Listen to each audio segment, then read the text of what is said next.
नमस्कार दोस्तों, मैं दिनेश कुमार स्टेशन मास्टर स्वागत करता हूं आप सभी का हमारे मैथ सीरीज के एक और वीडियो में। आज मैंने दो टाइप डिस्कस करने जा रहा हूं और रेशियो और परसेंटेज का मिश्रण के कुछ ऐसे क्वेश्चन रखे हैं जहां से आपको बहुत बेसिक सीखने को मिलेगा। तो वीडियो को बिल्कुल स्किप मत करना और बने रहना मेरे साथ।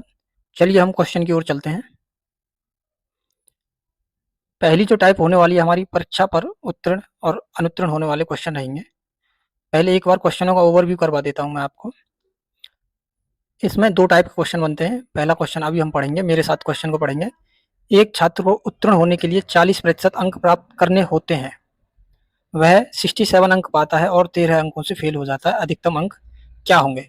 अधिकतम अंक का मतलब होता है पूर्णांक कितना है पूरी परीक्षा का।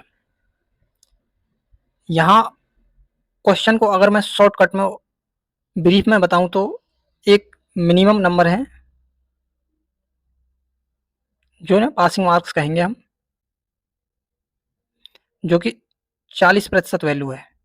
लेकिन किसी छात्र को 67 नंबर मिले और 13 नंबर से फेल हो गया, तो कहने का मतलब उसको 13 नंबर की कमी हो गई। अगर इसको 13 नंबर दे दिए जाएं तो वो 40% अंक के बराबर हो जाएंगे, ऐसा क्वेश्चन कह रहा है। अभी मैं इसको आपको बता नहीं रहा। अब नेक्स्ट चलते हैं। हालांकि क्वेश्चन पूरा सॉल्व हो गया है। अब बताता हूँ दूसरे क्वेश्चन कैसे बनते हैं।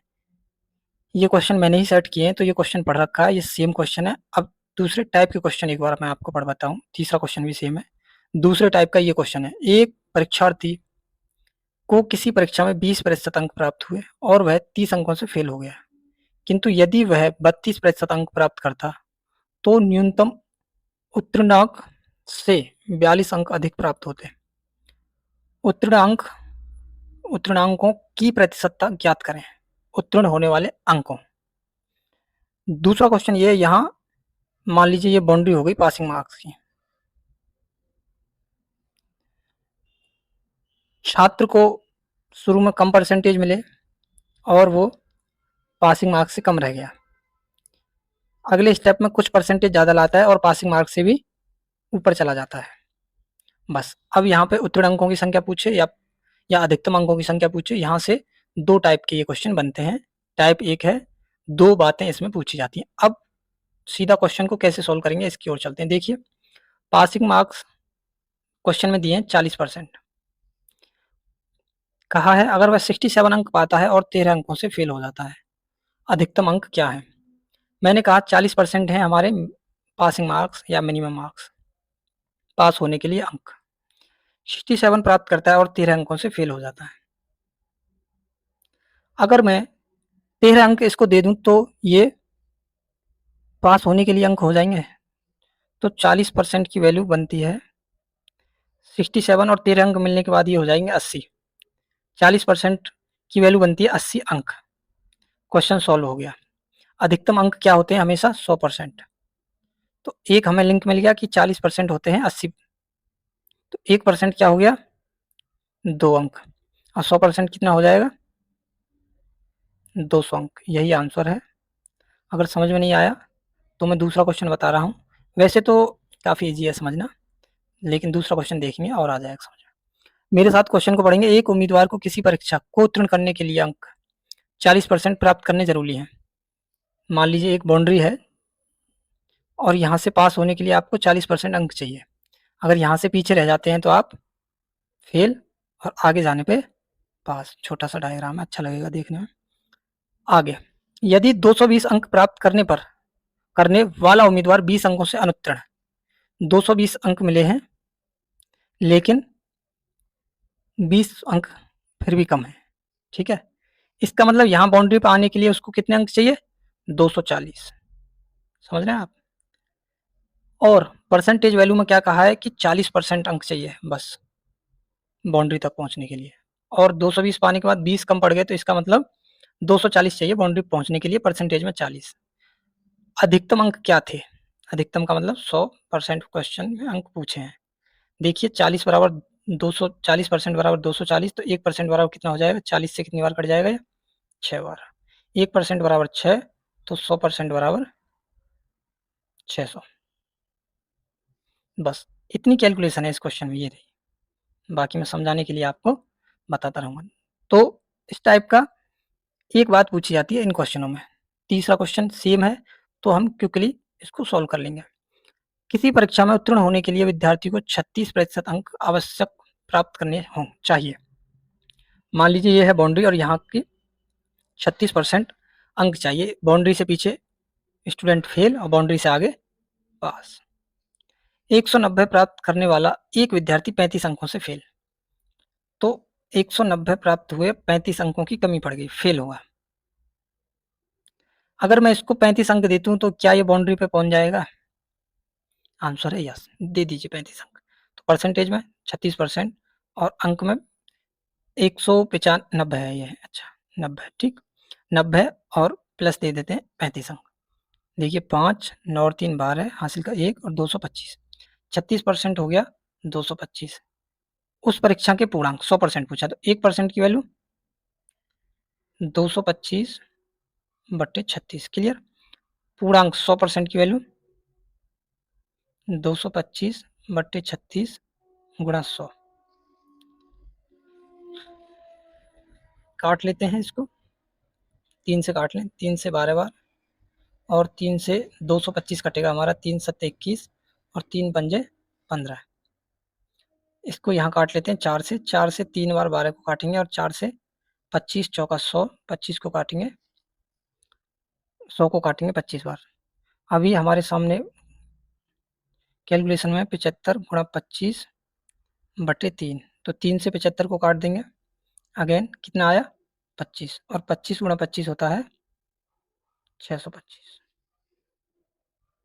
तीनों क्वेश्चन हमने एक टाइप से करे हैं, सभी की समझ में आ गया होगा। अब देखते हैं अगले क्वेश्चन की ओर। परीक्षार्थी को किसी परीक्षा में 20% अंक प्राप्त हुए। देखिए एक मैंने यहाँ बाउंड्री बनाई है, ठीक है, 20% अंक प्राप्त हुए और 30 अंकों से फेल हो गया, तो परसेंटेज में 20%, ठीक, और लेकिन 30 अंक कम पड़ गए, तो अगर इसको हम 30 अंक और दे दें तो ये इस बाउंड्री पर पहुंच जाएगा। मान लीजिए 30 अंक और देने के बाद ये बाउंड्री पर पहुंच गया आगे, किंतु 32% अंक प्राप्त करता है तो न्यूनतम उत्तीर्ण अंक से 42 अधिक। अब बाउंड्री के इस पार है और 32% अंक ले आया, लेकिन एक्स्ट्रा कितने आ गए 42 अंक, तो 42 अंकों को अगर घटा दें, एक्स्ट्रा को घटा दें, तो ये भी बाउंड्री पे आ जाएगा। बाउंड्री का मतलब ये भी मिनिमम जो अंक चाहिए बन जाएंगे और ये भी मिनिमम अंक बन जाएंगे। कहने का मतलब क्वेश्चन का जो बेसिक मेथड है, बेसिक मेथड ये है कि 20% प्लस 30 बराबर होते हैं 32% माइनस 42 के। अब यहाँ से क्वेश्चन को सोल्व कैसे करेंगे, परसेंटेज वैल्यू एक तरफ और अंक वैल्यू एक तरफ।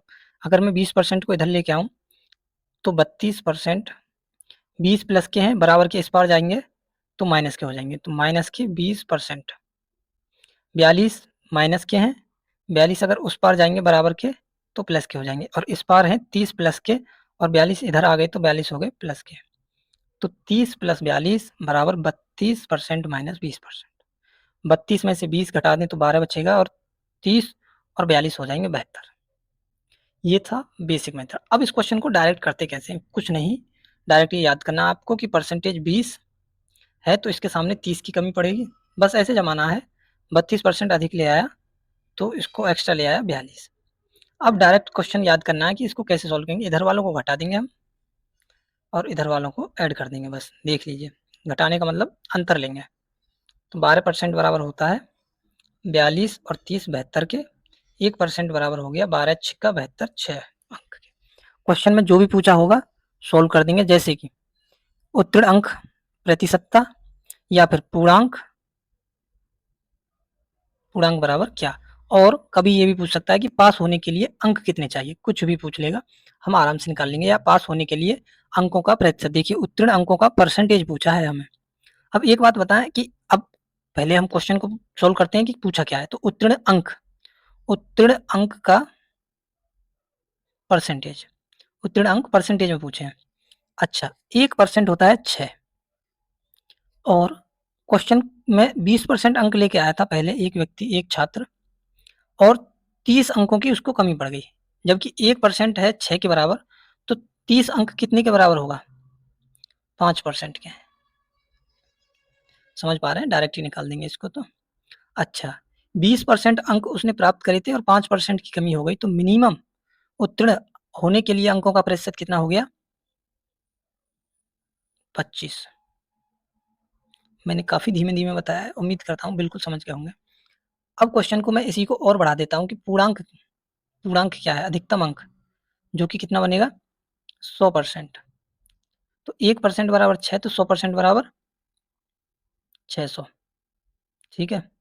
अब और बढ़ा देते हैं क्वेश्चन को, मिनिमम अंक, उत्तीर्ण अंक, मिनिमम यानी कि उत्तीर्ण होने के लिए अंक।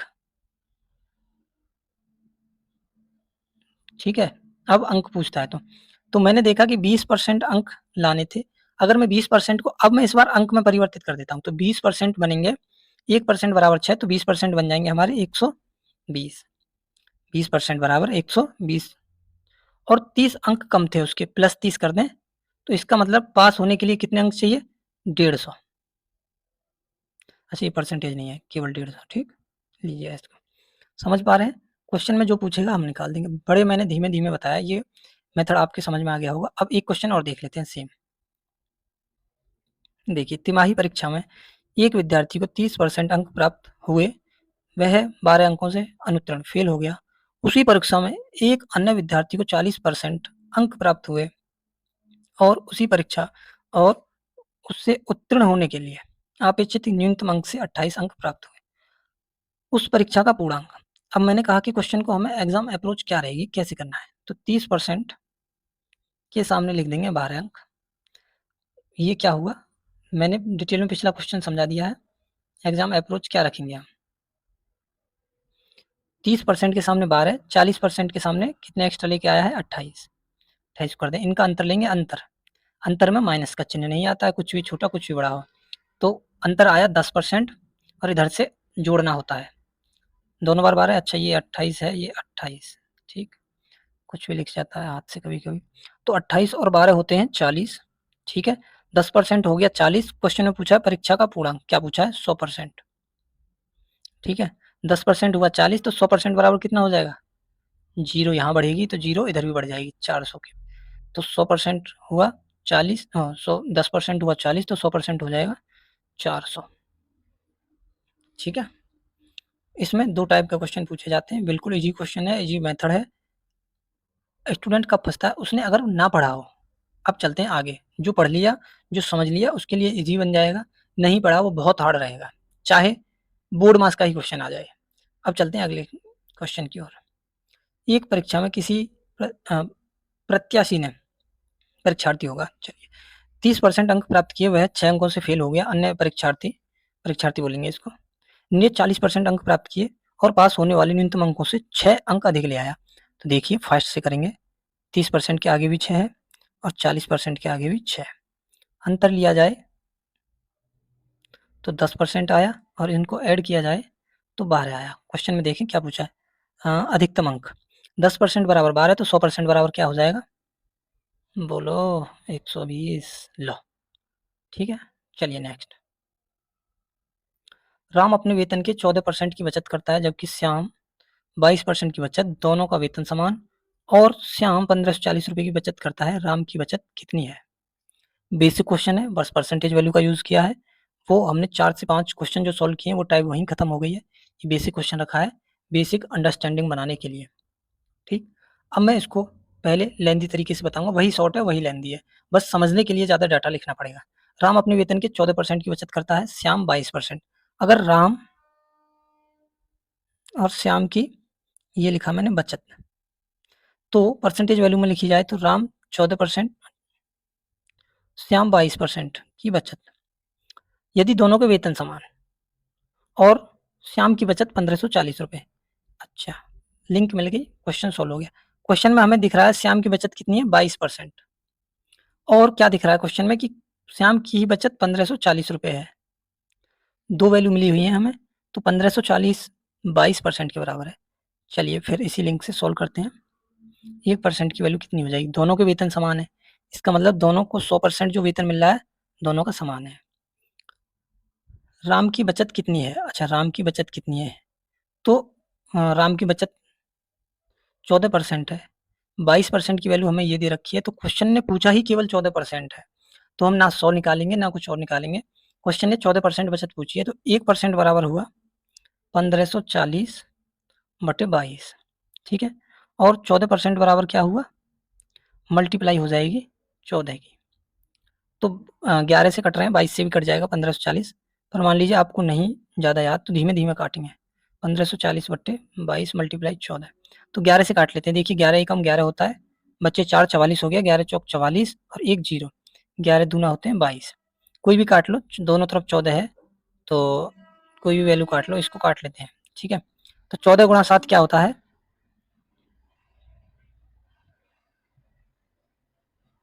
980, 14 नम्मा 98, ठीक। तो 14% ही वैल्यू पूछी थी और 14% आ गई 980, ठीक। और क्वेश्चन का आंसर हो गया 980। कुछ और पूछता तो हम उस हिसाब से सोचते हैं। अब क्वेश्चन आगे की ओर बढ़ते हैं। ये तो अब नई टाइप डिस्कस करेंगे और नई टाइप से एक नया मेथड और बताने जा रहा हूँ मैं तुम्हें। यहाँ से मैं रेशियो और परसेंटेज दोनों मिक्स की एक बहुत ही महत्वपूर्ण बात बताने जा रहा हूँ आपको। चलिए क्वेश्चन पढ़ते हैं मेरे साथ। एक कक्षा के 2 सेक्शन हैं जिनमें 20 और 30 विद्यार्थी हैं। इन सेक्शनों में उत्तीर्ण विद्यार्थियों की प्रतिशतता क्रम से 80 और 60% है। पूरी कक्षा में उत्तीर्ण विद्यार्थियों की प्रतिशतता क्या है? मैं इस क्वेश्चन से आपको एक ऐसी बात बताने जा रहा हूँ रेशियो की, जो आगे परसेंटेज और रेशियो के क्वेश्चनों में बहुत काम आएगी। देखिए जब क्वेश्चन का आंसर पूछा हो पूरी कक्षा में उत्तीर्ण परीक्षार्थियों की प्रतिशत, जब परसेंटेज में आंसर पूछा हो और कोई दो वैल्यू ऐसी दे रखी है जो रेशियो में हो, मान लीजिए कक्षा में 2 सेक्शन है, सेक्शन ए भी मान लो, सेक्शन 1 और सेक्शन 2 मान लो, कुछ भी, हमें तो इंडिकेशन करना है, जिसमें एक में 20 हैं और एक में 30 विद्यार्थी हैं। इन सेक्शनों में उत्तीर्ण विद्यार्थियों की प्रतिशतता, तो इसका मतलब इसमें 80% पास हुए और बी सेक्शन में 60% पास हुए, ठीक है। और पूरी कक्षा में उत्तीर्ण विद्यार्थियों की प्रतिशतता पास होने वालों की, तो मैं पास होने वाले स्टूडेंट निकाल लूँ पहले, उसके बाद पूरी कक्षा का पासिंग परसेंटेज निकल जाएगा। तो मैं 20 का अगर 80% निकालूँ, मैं दोबारा आपको ऐसे क्विकली परसेंटेज निकालना कुछ याद करा देता हूँ। मान लीजिए 200 का 20%, पहले डिटेल में बता दूं इसको एक बार। 200 गुणा 20/100 करते हैं, डबल जीरो से ये डबल जीरो कट जाएंगे, तो 40 आने वाला है। अब 300 का 60% निकालने जा रहा हूँ, तो 300 के पीछे की जीरो कट चुकी होंगी, 60 दिया 180। 500 का, जितनी जल्दी कलम चलेगी उतनी जल्दी हम कैलकुलेशन करते रहेंगे। 500 का 40%, 500 की डबल जीरो कट जाएंगे, 40 दूनी 80 हो जाएगा, ठीक है। 600 का 20%, क्विकली निकालूंगा, 600 के पीछे डबल जीरो कट जाएंगी, तो 20 गुणा 6 120 आने वाला है। अब 20 का 30% निकालने जा रहा हूँ मैं, देखो 2 जीरो हैं दोनों तरफ, 2 तिया 6 होने वाला है। अब हमारे क्वेश्चन में कहा है 20 का 80%, 20 का 80%, तो दो डबल जीरो कट जाएगी, तो 2 गुणा 6, 2 गुणा 8, 6 नहीं 2 गुणा 8 16, कुल मिला के 80% जो हमें निकालना था वो आ गया 16। अब 30 का 60% निकाल देंगे डायरेक्ट, डबल जीरो कटने वाली हैं, तो ये कितना आ जाएगा 6 तिया 18। तो कुल मिला के यहाँ 16 बच्चे पास हुए हैं और यहाँ पे सेक्शन बी में 18 बच्चे पास हुए हैं। तो टोटल कितने बच्चे पास हो गए, 16 और 18 होते हैं, 16 दूना 32 और 2 वो, तो 34 बच्चे पास हुए हैं। और टोटल कक्षा में बच्चे कितने हैं, 20 और 30 50। और क्या पूछा है, उत्तीर्ण परीक्षार्थियों की प्रतिशतता, तो 34/50 और गुणा 100, काटने के बाद 34 दूनी होते हैं 68%, ठीक है। अब आप यहाँ स्क्रीनशॉट ले लेना क्वेश्चन के सॉल्यूशन का। मैं एक बार इस पूरे सॉल्यूशन को मिटाता हूँ और यहाँ से हम एक दूसरी बात सीखने जा रहे हैं कि जब ऐसे परसेंटेज वैल्यू होते हैं, तो जब रेशियो में वैल्यू होती है और आंसर परसेंटेज में पूछा है, तो देखिए आंसर पे क्या फर्क पड़ेगा। अब मैं एक बार सारा डाटा मिटा देते हैं, ठीक है। अब देखिए सेक्शन ए और सेक्शन बी, फर्स्ट और सेकंड, 20 और 30, क्वेश्चन सभी को पता है, जो भी आंसर सभी को पता है, ये है। अब ये है रेशियो में, अगर मैं पहले सेक्शन में 200 बच्चे, दूसरे सेक्शन में 300 बच्चे मान लो, तो आंसर पे क्या फर्क पड़ेगा। अब देखना आप, कहाँ 20 थे और 200 कर दिए मैंने, अब आंसर पे क्या फर्क पड़ेगा। 200 का पासिंग जो परसेंटेज बच्चे हैं 80% है, डायरेक्ट 200 का 80 निकाल देंगे, कितना आया, ये डबल जीरो कटने वाली है 200 की, तो 160 आया। 300 का पास परसेंटेज बच्चे 60%, ठीक है। तो 6 18 180 आ गया, ठीक है। क्या फर्क पड़ा, टोटल पासिंग बच्चे कितने आए, 16 दूनी 32 और 20 वो 340 और नीचे टोटल बच्चे कितने हैं 500। देखिए क्या फर्क पड़ा, कुछ नहीं, 5 छः 32 और 5 5 अट्ठे 40, क्या फर्क पड़ा। तो इससे मैं ये बताना चाह रहा हूँ परसेंटेज में जो रेशियो की वैल्यू रहती है और आंसर पूछा हो परसेंटेज में तो कोई फर्क नहीं पड़ेगा। 2-3 क्वेश्चनों का एग्जांपल देके मैं समझाना चाहूंगा इस बात को। चलिए अब नेक्स्ट क्वेश्चन की ओर चलते हैं। परीक्षा परीक्षा में 900 लड़कियां तथा 1100 लड़के बैठे हैं। इनमें से 40% लड़कियां और 50% लड़के उत्तीर्ण हुए। कुल कितने प्रतिशत विद्यार्थी अनुत्तीर्ण हुए। अब देखेंगे कि इसको सॉल्व कैसे करना। वैसे तो ऐसा ही है, सेम है। 900 लड़कियां 900, हाँ हाँ बॉयज के, अच्छा इसको हटाते हैं। लड़कियां 900 गर्ल्स मैंने इधर लिखा है, तो 900 गर्ल्स और 1100 बॉयज। इनमें से 40% लड़कियां उत्तीर्ण। तो देखिए उत्तीर्ण पास, पास 40%, तो फेल कितने हुए होंगे ये बताओ। अरे टोटल बच्चे तो 100 ही रहेंगे, तो फेल परसेंटेज 60 रहेगा। इस बात में किसी को कोई डाउट। तो फेल, और मैं इसकी गर्ल्स की तरफ लिखा है तो मैंने एक एरो बना दिया कि फेल परसेंटेज जो गर्ल्स का है वो 60% है। हमें पूछा है कितने प्रतिशत विद्यार्थी अनुत्तीर्ण, तो फेल फेल निकाल रहे हैं हम, फेल का परसेंटेज निकाल लेंगे। अच्छा, तो 900 का 60% निकालिए जल्दी से, 9 छिंग 54, 540। अब फेल परसेंटेज बॉयज का देख लें, बॉयज में पास कितने हुए हैं 50%। अरे ये तो 50-50 हो गया, काफी आसान बन गया। फेल भी 50% और 1100 का 50, मान लीजिए 1100 वाली डबल जीरो काट दी पीछे से, या वैसे ही 1100 का आधा क्या होगा 550। अब ये फेल बच्चे हैं, ये फेल बॉयज हैं और ये फेल गर्ल्स हैं, और परसेंटेज में आंसर दे रखे हैं, ऑप्शन जो है परसेंटेज में, तो परसेंटेज ही पूछा है तो निकाल दीजिए। टोटल बच्चे कितने फेल हो गए 500 और 500 1000 और 40 और 50 90, 1090 बच्चे फेल हुए। फेल और परसेंटेज में निकालें तो टोटल कितने बच्चे हैं 1100 900 2000। बिल्कुल बेसिक बता रहा हूँ आपको धीमे धीमे। अच्छा, अब 100 की गुणा करने के बाद अब सॉल्व कर लीजिए इसको। 2 जीरो ये कट गई, तीसरी जीरो कट गई इससे। 109 बट्टे 2 आधा करेंगे तो इसका क्या आएगा 50 और 9 का होगा 4.5, 54%। इसका आधा कैसे किया मैंने, मान लीजिए 33 का आधा करना है तो 16 और आधा 16.5, तो 100 का आधा 50 और 9 का आधा 4.5, कोई कैलकुलेशन नहीं, 54.5 आंसर आ गया सी हमारा। अच्छा, अब मैं इस क्वेश्चन में कुछ देर के लिए मैं पॉज कर रहा हूँ, आप अगर चाहें तो स्क्रीनशॉट ले लेना सॉल्यूशन का। अब मैं परसेंटेज डिजिट चेंज कर दूं तो क्या फर्क पड़ेगा, मान लीजिए या तो चाहे इसको घटा लीजिए या बढ़ा लीजिए। इस पे ज़्यादा अब समय खराब नहीं कर रहे, नेक्स्ट क्वेश्चन चलें, कोई फर्क नहीं पड़ेगा, हमने एक क्वेश्चन में देख लिया, समझ में आ गया होगा। चलिए आगे चलते हैं। एक परीक्षा में 1000 लड़के 800 लड़कियां, लड़के 60%, लड़कियां 50% उत्तीर्ण। जो परीक्षार्थी अनुत्तीर्ण हुए उनका प्रतिशत, ठीक है। देखिए बॉयज 1000 और गर्ल्स 800, 60% लड़के उत्तीर्ण, तो पास बॉयज हो गए 60%, तो उत्तीर्ण अनुत्तीर्ण पूछा है तो फेल बॉयज निकालने हैं हमको, फेल बॉयज हो जाएंगे 40%, और 1000 का 40% कितना आ जाएगा 400, कितनी सिंपल कैलकुलेशन। गर्ल्स, अरे फिर 50-50 सेम दे रखा है, फेल फेल से लिख दिया, फेल गर्ल्स, ठीक 50, तो पास भी कितनी हो जाएंगी 50%, और 900 का 50% निकालना कितना आसान है, आधा कर दो 400। तो हमारे पास 400 बॉयज और 400 गर्ल्स फेल हो गए हैं, जो कि बनता है 800 फेल परसेंटेज। और टोटल कितना है, मैं यहाँ पे एक बार लिख देता हूँ फेल परसेंटेज, तो टोटल कितना है 1800 बच्चे, मल्टीप्लाई हुई 100 की, डबल जीरो से डबल जीरो, तो 800 अपॉन 18 या फिर 400 अपॉन 9,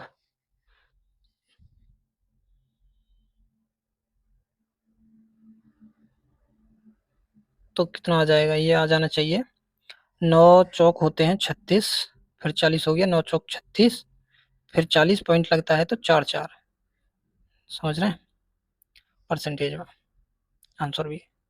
तीनों क्वेश्चन सेम मेथड से कराए हैं मैंने, क्योंकि क्वेश्चन सेम है तो मेथड भी सेम लगेगा। अब चलते हैं नेक्स्ट क्वेश्चन की ओर। इस क्वेश्चन में हमारे 3 रेशियो मिल गए। अब मैं इसको शुरू से ही रेशियो चेंज करके करवाऊंगा। एक कक्षा में 3 सेक्शन, जिनमें 40%, जिनमें 40, 50 तथा 60 छात्र हैं, इनमें क्रमशः 10%, 20% तथा 10% उत्तीर्ण। पूरी कक्षा में कितने प्रतिशत विद्यार्थी उत्तीर्ण? अब देखिए 3 सेक्शन है, फर्स्ट, सेकंड, थर्ड, ठीक है। अब मैं इसको डायरेक्ट वैल्यू बढ़ा के सॉल्व करता हूँ। हालांकि जो 40, 50 और 60 वैल्यू है ये भी आसान है, लेकिन चेंज करने के लिए चलिए दोनों को करवा दूंगा, क्योंकि दो टाइप से करवा देते हैं, इजी कैलकुलेशन है दोनों बार ही।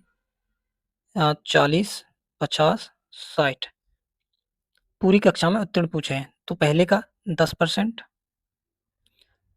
दूसरा 20%, तीसरा 10% पास हुए, ठीक है।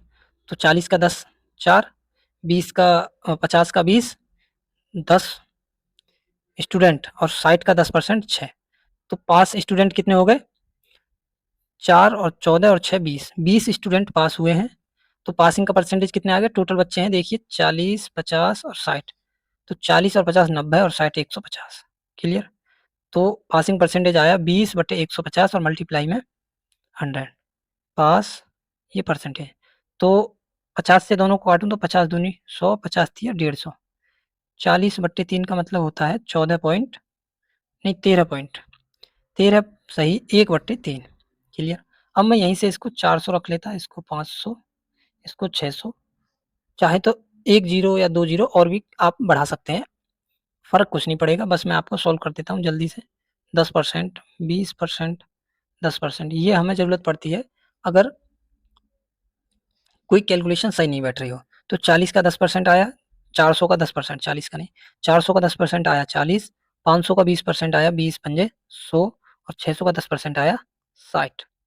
ठीक है, तो ये हो गए 40, 140, 60, 200। ओवरऑल बच्चे हो गए 1500। तो फाइनली क्या आंसर बना? जीरो से जीरो कट की तो 20/150 ही बना, और 20/150 ही ये था। तो जरूरत के अनुसार ये रेशियो में हम बढ़ा सकते हैं, और ये चीज़ आगे मेरे रेशियो के क्वेश्चनों में देखने को मिलेगी। फाइनली आंसर आ गया है 40/3, 13 से 1/3। क्लियर? अब नेक्स्ट क्वेश्चन की ओर चलते हैं। एक व्यक्ति अपनी आय का 75% खर्च करता है। यदि व्यक्ति की आय 20% बढ़ती है तथा वह 10% तथा अच्छा, ये वह होगा, मैंने क्वेश्चन सेट किया है, ये वह है, वह खर्च जिसे कहते हैं, ठीक। तथा वह 10% बढ़ता है तो बचत में कितने प्रतिशत का परिवर्तन होगा? क्वेश्चन पढ़ लिया आपने, एक और पढ़ाता हूँ जो कि एक पूरी टाइप आती है। व्यक्ति की मासिक आय 13,500 थी, मासिक व्यय 9,000, अगले वर्ष मासिक आय में 14% वृद्धि, व्यय में 7% वृद्धि, बचत में कितने प्रतिशत वृद्धि हुई? अब इस क्वेश्चन को मैं समझा देता हूँ आपको, कैसे करना होता है, कैसे नहीं करना होता। क्वेश्चन का सेम फॉर्मेट है, खर्च परसेंटेज मिलेगा, बचत रहेगी, आय बढ़ेगी और खर्च भी बढ़ जाएगा। देन वो खर्च में कितने प्रतिशत की वृद्धि या कमी आई, बस यही क्वेश्चन है। दोबारा समझें, एक खर्च रहेगा और खर्च है तो बचत भी रहेगी कुछ। क्वेश्चन में आगे कहता है कि खर्च बढ़ गया और आय भी बढ़ गई, तो अभी जो बचत परसेंटेज है उस पर क्या फर्क पड़ा? क्वेश्चन में पहला तो यही है बचत परसेंटेज।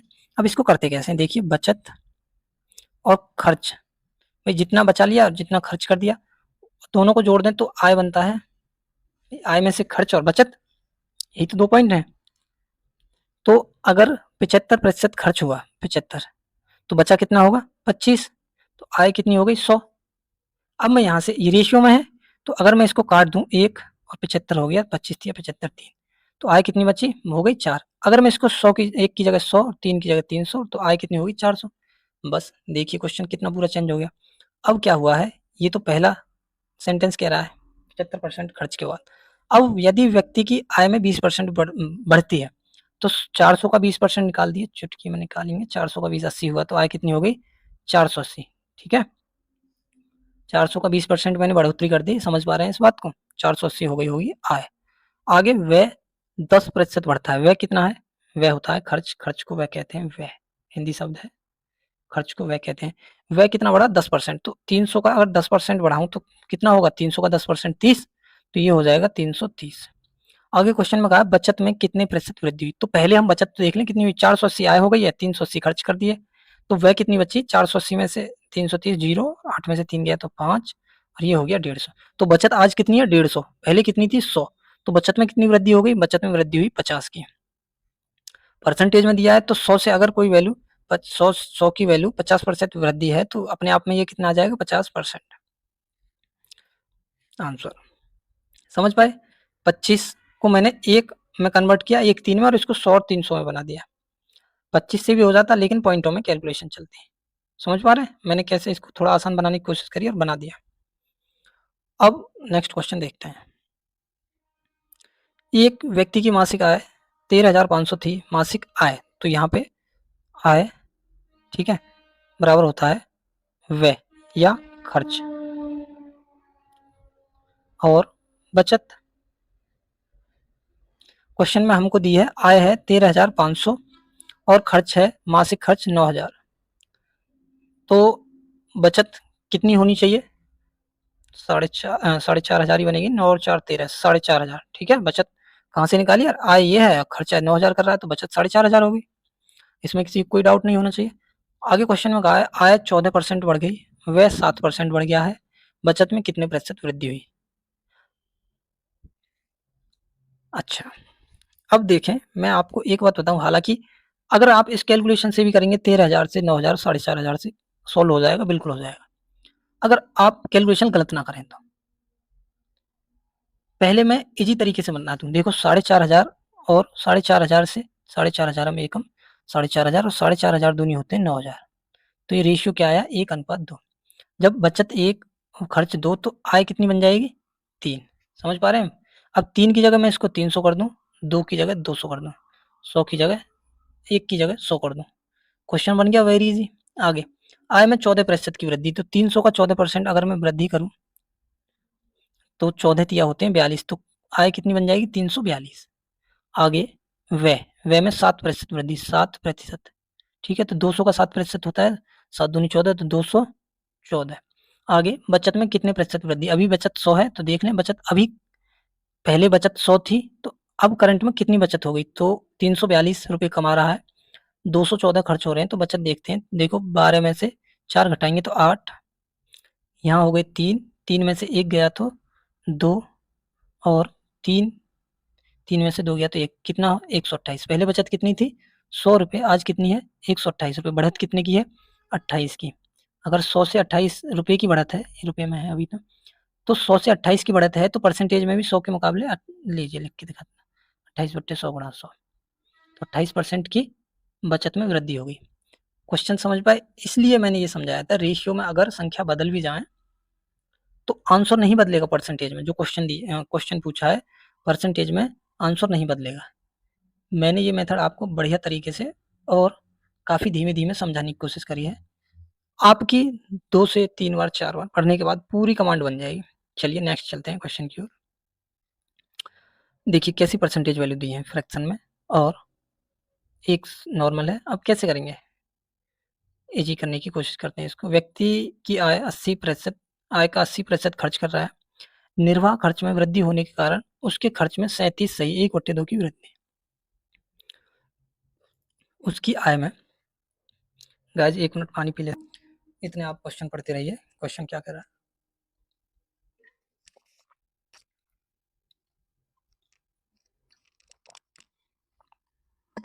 ठीक है, सभी ने क्वेश्चन पढ़ लिया होगा। तो जो मेथड बताया है मैंने, उसमें पहले क्वेश्चन को जमाने की कोशिश करेंगे। आय का 80% खर्च कर दिया। देखिए खर्च 80, तो बचत कितनी होगी? 20, और आय कितनी हो जाएगी? 100। ठीक है, अगर आप इसको काटना चाहें तो काट सकते हैं। 20 एकम 20 और 20 चौका 80। खर्च और आय, खर्च और बचत हो गई 4 1, तो आय कितनी हो जाएगी? 5। लो इसको 5 न रख के 4 की जगह 400 रख लें, 1 की जगह 100 रख लें। लो जी, मैंने अब ऐसे 3 क्वेश्चन बता दिए जिसमें आपके सामने फेरबदल किया है रेशियो का। ठीक है, तो मैं उम्मीद करता हूँ ये बात आपकी समझ में आ गई होगी, और धीमे-धीमे हमने काटने की कोशिश करी है। 80 और 20 और 100 से भी हो जाएगा क्वेश्चन। मुझे लग रहा है ये अब ईज़ी रहेंगे सॉल्व करने के लिए। अच्छा 1 मिनट देखिए, ईज़ी तो है, लेकिन 80 और 20 ज़्यादा ईज़ी है इस क्वेश्चन में, क्योंकि 37.5 400 का करेंगे। हार्ड तो नहीं है, 37.5 400 का भी कर लेंगे। पहले मैंने 37.5 क्या याद करवाया था? 37.5 होता है फ्रैक्शन वैल्यू में 3/8। तो 37.5 की वृद्धि हुई है। अब मैं दोबारा चलता हूँ, तो अगर 8 का 37.5, अगर 8 100% है और 8 का 37.5 बताएं तो क्या होगा, 3 के बराबर। यानी कि कोई वैल्यू अगर पहले 8 रही होगी तो आज उसमें 3 की वृद्धि हो गई यूनिट की। अगर ये 8 थी तो 3 की वृद्धि हो गई गाइस। तो अब मैं इसको दोबारा 80 20 और 100 से ही करूंगा, ठीक है। 400 से भी हो जाएगा, लेकिन अभी मैं 80 20 और 100 लिख देता हूँ दोबारा, उससे ज़्यादा आसान रहेगा। तो खर्च कितना था, 8 यूनिट, तो 8 बराबर 80। बढ़ोतरी कितनी हुई है, 3 यूनिट की, तो 3 यूनिट की बढ़ोतरी हुई है, तो कितने की हो गई होगी, 30 की बढ़ोतरी। तो अभी नया खर्च क्या बनने जा रहा है, नया खर्च 11 यूनिट, 11 बराबर 110। समझ पाए इस बात को, जिसने बेसिक समझ लिया है वो इस बात को समझ गया होगा, ठीक है। आगे खर्च में 37.5 की वृद्धि, ठीक है, हमने ये कर लिया। आगे है उसकी आय में 16.5 सही 2/3 की वृद्धि। आय कितनी है, 100। 100 में किसी भी चीज की परसेंटेज वैल्यू घटाएं या बढ़ाएं, या 100 से जब परसेंटेज वैल्यू कंपेयर करते हैं तो सेम वही संख्या इतनी होती है। यानी कि 100 का 16.2/3%, 16.2/3 होगा, समझ रहे हैं। यानी कि 100 में 16.2/3 जोड़ दें तो वही बढ़ोतरी हो जाएगी। खर्च आज है 110 और आय है उसकी 116.2/3। क्वेश्चन में कहा व्यक्ति की वर्तमान बचत, देखिए आय 116 सही 2/3 और बचत खर्च है 110। तो 100 आय 116 कमाने के बाद 110 खर्च कर रहा है, तो बचत कितनी हो रही होगी, देखिए बचत हो रही होगी 6 सही 2/3, ठीक है। और 6 सही 2/3 परसेंटेज में निकालेंगे तो कैसे निकलेगा, कितना परसेंटेज, आय कितनी है आज उसकी 6 सही 2/3, बचत परसेंटेज निकालने जा रहे हैं तो हम नीचे क्या रखेंगे, आय 116 सही 2/3%। देखिए कितना मुश्किल बन गया, अब तो ये मुझसे भी नहीं हो रहा। अब कैसे करें, हार्ड हो गई ना कैलकुलेशन, कोई बात नहीं, हो जाने दो, नॉर्मल तरीके से करेंगे, दी एंड। अच्छा ये लास्ट क्वेश्चन है, अब मैंने इसी यहीं सॉल्व करते हैं, देखिए बचत परसेंटेज, ठीक है। अब मान लो मुझसे भी सॉल्व नहीं हो रहा, ये ऐसी कैलकुलेशन बन गई, 116 है यहाँ पे, ठीक है। कैसे करना है इसको, मल्टीप्लाई 100 कर देते हैं, ठीक। अब मान लीजिए नहीं बनना, तो अब करें क्या, करें ये, इसको भी सॉल्व करें, इसको भी सॉल्व करें, नॉर्मल कैलकुलेशन है, कुछ नहीं है। 6×3 = 18 और प्लस 2/6×3 = 18 और प्लस 2 20/3।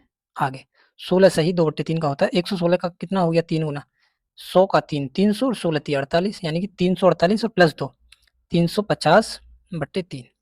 इतना तो आता है सभी को, लीजिए 3 से 3 कट जाते हैं, ये भी आता होगा। लो क्वेश्चन क्या बन गया, क्वेश्चन बना 2/, ठीक है। अब तो नहीं हार्ड लग रहा, उम्मीद करता हूँ अब नहीं लग रहा होगा, कैलकुलेशन थोड़ी इजी हो गई। तो 0 से 0 काट लेते हैं, अब कैसे भी काट लीजिए, जैसे चाहे आप, 5 से 4 बार, 5 से 7 बार, ऊपर आया 40 नीचे आया 7, तो 7 पन्ना 35, 5 बचे इतना परसेंटेज, ठीक है। 5 सही 5/7%। ऐसे कभी बेसिक चीज़ों से मत भागें, ये जो कैलकुलेशन आई है ऐसी कैलकुलेशन से नहीं भागना है। आंसर देखते हैं, 5 सही 5/7, ठीक है।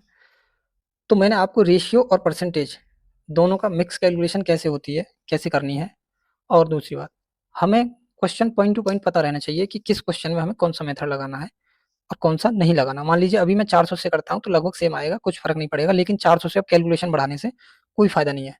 आप, मुझे पता है सभी तरह की कैलकुलेशन आप कर लोगे, ठीक है। तो वीडियो पसंद आई तो लाइक करना, चैनल को सब्सक्राइब करना। अगर आपका किसी परीक्षा को लेकर कोई भी डाउट हो, कोई बात पूछनी हो, अभी 2025 और 2026 में बहुत परीक्षाएं आ रही हैं, यूपी पुलिस से लेके रेलवे और एसएससी सभी में बहुत बहुत पोस्ट निकल रही हैं, तो तैयार हो जाइए बिल्कुल अपने गवर्नमेंट जॉब पक्की करने के लिए। तो वीडियो देखने के लिए बहुत बहुत धन्यवाद।